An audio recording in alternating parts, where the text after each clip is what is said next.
Dažnai mūsų klausia, kiek laiko gyvena drugelis. Tai atsakymas iš tikrųjų labai unikalus.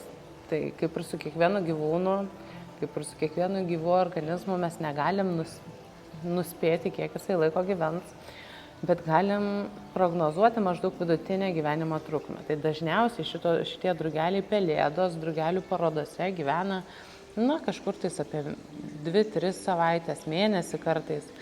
Bet yra tokių ir ilgaamžių drugelių, kurių vieną čia turiu.